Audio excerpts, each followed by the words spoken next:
Hi, everyone. Thank you so much for joining today. I want to leave as much time for questions as possible, so I will try and keep the presentation a bit more brief and leave time for dialogue following the presentation. So sustainability at Lehigh is a commitment that the university has really had for almost a decade now, in an official capacity, though of course unofficially the university and all of its departments have really been making advancements throughout the years without a centralized plan. When we talk about sustainability now on campus, we really talk about sustainability as a three-legged stool, as many of you may be familiar with. Those three legs of the stool being social, environmental, and economic, and the importance of considering those three aspects whenever we're making decisions, whether that's in the short term or the long term. And of course, the three-legged stool, if you remove one of the legs, will fall over. So too does sustainability. And so when we are thinking about sustainability, we think about those three aspects of sustainability. We think about them as they apply to kind of short-term decisions that we're making, as well as really long-term decisions. Lehigh is an institution that's been around for 150 plus years. So when we're making decisions, it's important that we think not just about the students that are here on campus now and the research that's being conducted now and the infrastructure that we have on campus now, but how these decisions will affect the future generations of students, faculty, and staff on campus. No one really said it best more so than our president. President Simon last year, maybe the year before, said at a time when the world of higher education is facing new and complex challenges, our mission remains unchanged. We aim to develop the leaders of tomorrow, to foster and support new knowledge, and to make a positive and lasting impact in our community and in our world. And so here at Lehigh, what we are really trying to do is to take sustainability and integrate it throughout operations, integrate it into the educational experience, and really create the leaders of tomorrow. And so one of the ways that we have done this is through our Campus Sustainability Plan 2020. This was actually our second campus sustainability plan for a campus. The first one was created in 2012, and this one was passed, approved in early 2016. And so it's really more of a short-term plan. It's a 4-year plan, but it really does continue the groundwork for the type of university that we'd like to see moving into the future. And it has really 4 areas of focus: academics and educational experience, which of course really ties back to the educational mission and to President Simon's quote, campus and community engagement, operations, and planning administration. So it really covers everything from what we do on a day-to-day basis to how we build our buildings, to how we bridge experiences for students that are taking theory in the classroom and tying that theory to application on campus through co-curricular activities, and ways in which we partner with the community on mutually beneficial sustainability advancements. So just a few operational advancements that I want to mention. I could spend a whole hour on just operational advancements, but I will not. So just some really quick highlights. In the past 7 or 8 years since our first campus sustainability plan, we have really worked to reduce greenhouse gas emissions across the university. This is as it relates to our buildings. This is also as it relates to our campus fleet, and all the other associated activities that contribute to greenhouse gas emissions. So over time, our greenhouse gas emissions have decreased. As you can imagine, for any institution, even like Lehigh, that has a strong commitment, we also are aware that we are growing our student population. As you may know, our Path to Prominence does call for an increase in students that will also come with an increase in faculty and staff, as well as some new buildings on campus. So the university is always trying to figure out how we continue to reduce our greenhouse gas emissions while at the same time supporting the growth that the university is anticipating. While we are thinking about the reduction in greenhouse gas emissions, we are addressing much of the energy consumption of our buildings, our labs, etc. We have taken our first big step towards our fleet. We have introduced an all-electric bus to our campus fleet. Is actually the first one on a college campus in the Northeast. We did this academic year, and we are looking for opportunities to continue transitioning our fleet to non-gasoline or non-diesel vehicles. I will let you in on a little secret that hasn't been announced widely on campus, and that is that the police are looking to purchase all electric like golf carts that they would be utilizing around campus. And so we are starting to see, not just in our buses and not just by our facility staff, but by other departments on campus, shifts in the way that they are thinking about their contributions to advancing Lehigh's campus sustainability goals. And lastly, without getting into too much detail, one of the things that we've been able to do is really take a step back and think about holistically, what are the types of products that we're bringing onto campus? How are they used on campus, and where do they go after their life on campus? And so we have a number of different waste streams. You can see on this slide, we have some color coding related to each of the streams, but there's been a lot of thinking around how to manage kind of the life cycle of products that come onto campus and what we do with them when they are done being used. I do want to shift to how we think about sustainability in our curricular and co-curricular efforts before we go ahead and take questions. So specifically, I wanted to focus in on really applied research, experiential learning, and innovation that's occurring on campus. One of the things that I mentioned early in the beginning of this presentation is that we're really trying to both create a campus that adheres to our campus sustainability principles, and part of that does mean providing a campus in which what students are learning in the classroom related to renewable energy or to lessening greenhouse gas emissions is seen in our campus operations, but it's also, those are also topics that students themselves can be thinking about and thinking about how the university can be taking that next leap. And so we're really looking to create opportunities for students in the classroom, outside of the classroom, to advance their understanding of sustainability, how it is applied, what the challenges are, what the opportunities are. And so we really are looking for the times in which we can bring students into the conversation with our operations staff, with our community, and really develop student leaders that have a strong theoretical understanding of sustainability and have opportunities to apply that theory to actual projects on campus. And so one of these is through our Mountaintop project. In 2016, a group of students decided that they wanted to provide the Lehigh Community Garden, which is up at Goodman, a source of energy to assist them in pumping water to the community garden. So through a grant, through some in-kind gifts, they were able to install 16 solar panels. It currently does power the generator that is up there. And of course, out of one idea came a much larger idea, which is how do we perhaps expand the community garden to perhaps a farm? How would we power that? Could we create a net neutral campus farm that both provides food to the dining halls and can address the food desert that we have in South Bethlehem? And so since 2016, we've had this project kind of grow and morph and develop into something that is a much bigger and innovative set of discussions.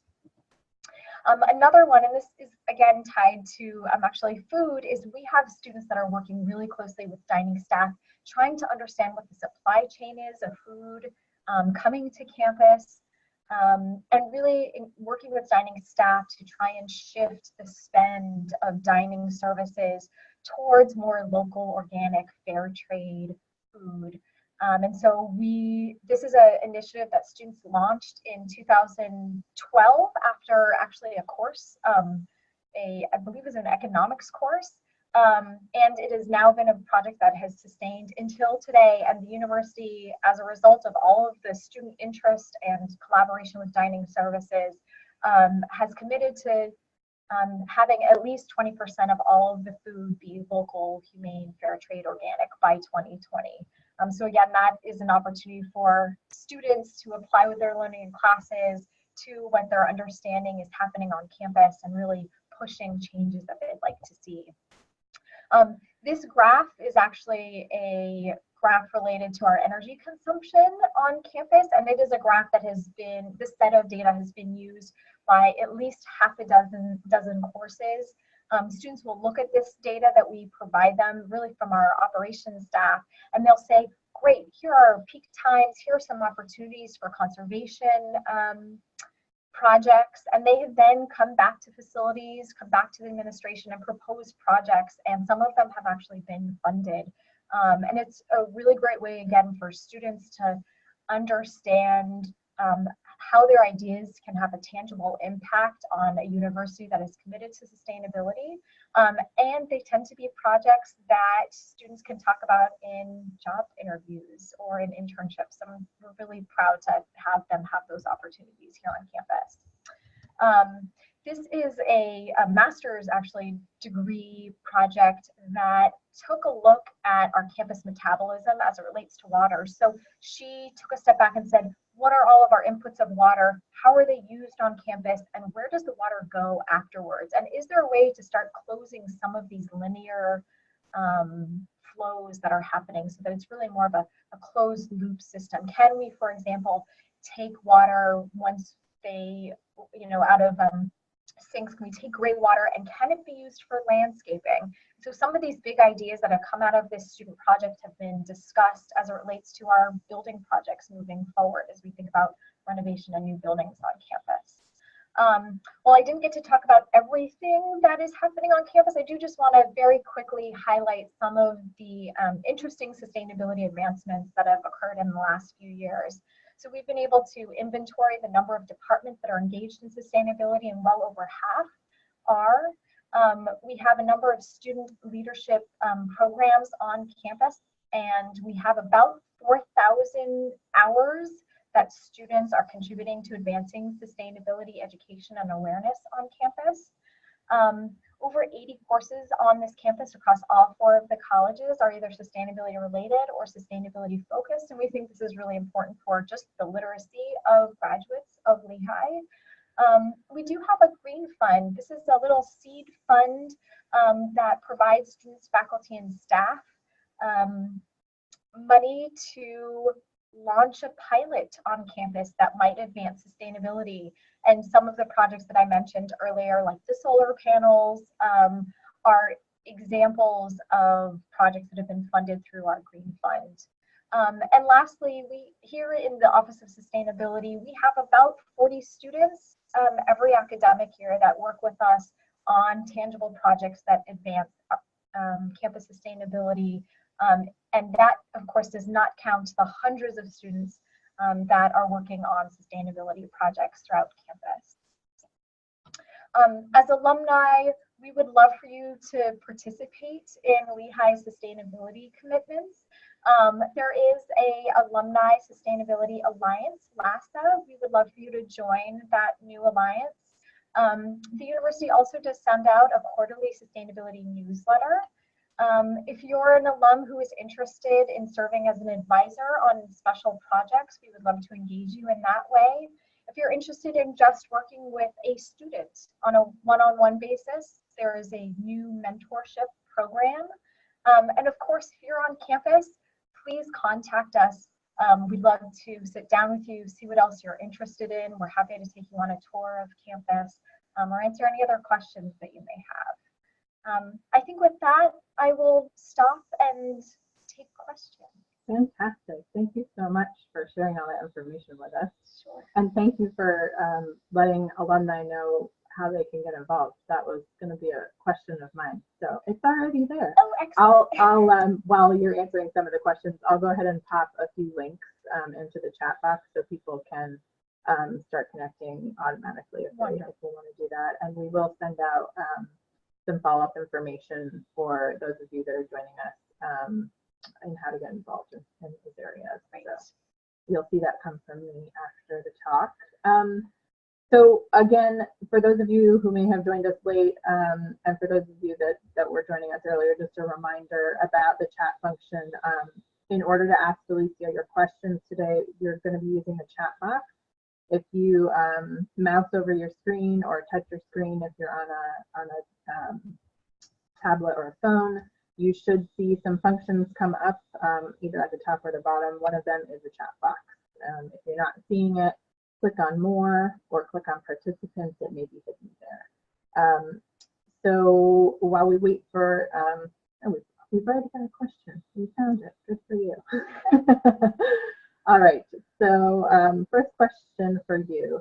Can you speak more about what LASA does and how our alumni involved? Yeah, that's a great question. So I'm sorry to have very quickly breezed over it, but I'm so glad that someone asked about it. So LASA, the Lehigh Alumni Sustainability Alliance, is really a group of alumni that are passionate about sustainability. Some of those alumni, in fact, work in careers related to sustainability, but certainly not all of them do. And this is an alliance that is fairly new, maybe 2 or 3 years old. And they're just starting to host regional events. There was one on campus last year, and they are partnering with a number of regional clubs and other alliances to host events around the US. There will be a event in May, I believe it's May 31st. They'll be partnering with the New Jersey Club and I believe the Real Estate Alliance for an event. And we would love for more alumni to join and perhaps host an event in a city that is not Bethlehem or New York. In addition to these sorts of events, the Alliance is really wonderful because it allows those, again, that are interested in sustainability or maybe working in fields related to sustainability to connect with one another. Out of the Alliance will also be a number of opportunities related to perhaps specific projects that we may want to engage alumni in. We'll also be announcing the opportunities for mentorship. And we would hope that alumni that join come to the Alliance with new ideas as to what they would like to see the Alliance do. Great, thank you. And Sure. we did, our chair of the Lehigh Sustainability Alliance, Josie Mambanu, was he gave a mountain talk just last Monday. Right. And so if you visit our mountain talk page on the alumni website, you'll be able to view a recording of that if you're interested. So just another way for people to get involved. Yeah. And thank you for doing that. I think he's on today. So Oh, great. So we did have another question come in from the audience. Fred is asking, to what extent do financial considerations contribute or detract from the 20% food initiative that you mentioned? They contribute very much so. Of course, Lehigh is concerned about the financial impact of almost all the decisions that they make, of course, and that certainly is also applied to food. So one of the things that Dining Services has done as they've been looking at shifting their spend is first looking for farms and other vendors that can essentially price match. And in many ways, they've been able to do that more easily than they thought they would be able to, because we actually live in a really agriculturally rich region. And there is a cooperative out of Philadelphia that brings together all of those local farms and can provide as much of the supply that Lehigh is looking for. And so that allows Dining Services to kind of keep the prices low. Dining Services, though, has also tried to think about ways that they can shift some of the spend. So one of the things that they've done in their dining halls is they've actually rearranged the layout of their dining halls And that has made it so that more students are eating vegetables and salads and a little bit less protein. And so because vegetables per unit are less expensive than meat, that's one way that dining services has been able to kind of help control costs and then be able to use the budget that they do have towards that real food consideration. And there's some other back of house efforts that they've done, like they've been buying tomatoes in bulk and then preparing the sauces during the summers for freezing so that they can use them in the winter, so they're not paying as much in the winter for tomatoes. So those sorts of shifts are also happening back of house. Thank you. That's interesting. So the salad bar is front and center now. Veggies and non-meat options front and center. Very nice. All right, we've got another question that just came in from Alex. Let's see. What incentives or facilities are provided for students and faculty to avoid using cars or encouraging bikes and walking to move around given the hilly landscape on campus? Yes, it is very hilly. It is true. And it's a great question. A number of parking lot. Yeah, there have been a few things that have kind of contributed to how we think about multimodal transportation to and around campus. So one of them, as Lindsay alluded to, is that because of our Path to Prominence commitments, we're starting to think a little bit differently about all of the open parking lots that we have and the need to use that space for our new buildings to support our Path to Prominence goals. So as we have been reducing parking lots on campus, we have been increasing the number of shuttles that are on campus. We have redone our routes on campus so that they're a little bit more direct. Lehigh has started to install more bike racks around campus as well to encourage those that do bike to campus to have safe places to lock up their bikes. We also now have a growing car share program. It's called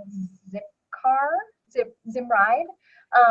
And this is, we actually have two. We have a car share program, which is Zimride, and that allows students who do not have cars to just rent a car on an hourly basis. This is actually also available to faculty and staff, but the marketing is geared towards students. And the other one is a Zagster program, which is a bike share program. So students that don't have bikes and don't have cars, but would really love to get around in the community, can rent a bike and go to the north side, explore the greenway, even use them here on campus. One of the things that we also have done is create kind of a car matching program for faculty and staff. It's probably not used as widely as we would like it to, but I would envision in the future, as we continue to reduce the amount of parking on the interior of campus and some of our large lots, that our car share programs, our incentives for taking public transportation will be programs that we invest more heavily into. Okay, great. I did want to ask one question that came in over the weekend. We asked some people to send us some questions ahead of time. Bill Mayer was asking a very specific question about recycling. Was wondering how you get people to sort the material into proper containers, and how do you avoid contamination by non-recyclables? Is that something that you deal with? Is that Yeah, it's a good question, especially considering the international changes that have happened in regards to where our waste and recycling goes. So one of the things that we have been focused on for a number of years is streamlining our waste on campus. So we have actually utilizing students' insights. We have done an inventory of campus, identify all of the bins that exist on campus and really try and reduce them to some really standardized bins, and make sure that there is a pairing of one-to-one recycle and trash bin. And that really at least helps with folks on campus recognizing time and time again the types of bins that they should be disposing of their trash and recycling in. We did also create a visual kind of a visual set of posters for each of our waste streams. So they all look similarly from a formatting perspective, but they have different colors to indicate what the stream is. So for example, our trash stream is black. Our mixed use, so our paper, glass, cardboard, most plastics are in our go into our mixed use, that is blue. We have also plastic film recycling, that's yellow. So we've noticed that by color coding our waste streams and by ensuring that the bins are that same color as the stream poster is, it's helped us remind people as they're discarding their items what item should go in what bin. The posters do also have the most used items on the poster itself. So that has really helped. The other thing is we have a mini bin program.